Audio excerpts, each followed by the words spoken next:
Hi friends, সবাই কেমন আছো? আজকে একটা নতুন ব্লগে সবাইকে স্বাগতম।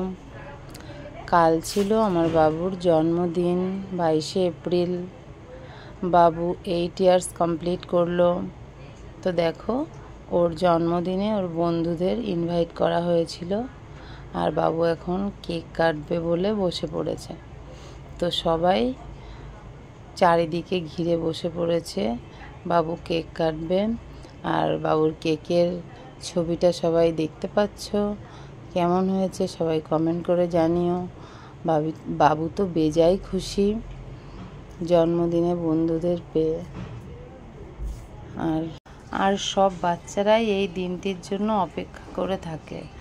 বাবু তো এপ্রিল মাস পড়ার থেকেই কাউন্টডাউন শুরু হয়ে গেছে, মা কবে 22শে এপ্রিল আসবে, আজ কত তারিখ। অবশেষে জন্মদিন আসলো। আর দেখো, বাবু কেক কাটছে আর সবাই ওর হাত ধরার চেষ্টা করছে। আর বাবু কেক কেটে এবার খাইয়ে দেবে। আমাকে খুঁজছে, তো আমাকে খাইয়ে দিল। এবার বাবাকে খুঁজছে। ওর বাবা আসলে এখানে ছিল না, ওপরে লাইট লাগাচ্ছিল। তারপর দিদিকে খাইয়ে দিল। এবার আস্তে আস্তে বন্ধুবান্ধব সবাইকে আমরা কেক কেটে দিলাম খেতে। আর ওর বন্ধুরা এত খুশি যে কি বলবো। আর এক বয়সী সবাই এক জায়গায় হলে যা হয়। তো জন্মদিন করার আগে আমি বাবুকে বলছিলাম, এবছর তোমার জন্মদিন হবে না।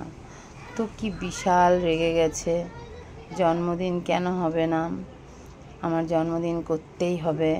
তো আমি বলছি, ইয়ার্কি করে থাক, এবছর বড় হয়ে গেছো তুমি, আর জন্মদিন করা লাগবে না।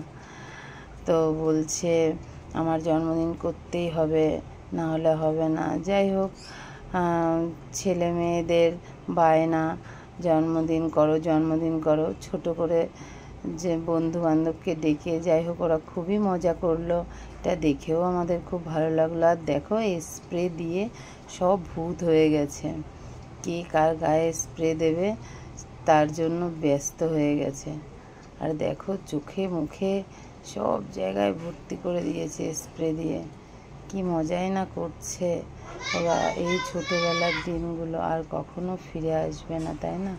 আর এই যে এক ঠাকুমা, ওকে নিয়ে নাচানাচি শুরু করে দিয়েছে, আর কত আদর করছে, আবার কোলেও করে নিয়েছে। আর এই যে ওর বৌদিদি, মাসি সবাই স্প্রে দিতে ব্যস্ত। যাই হোক, খুব মজা করে কাটলো। Tata, bye bye.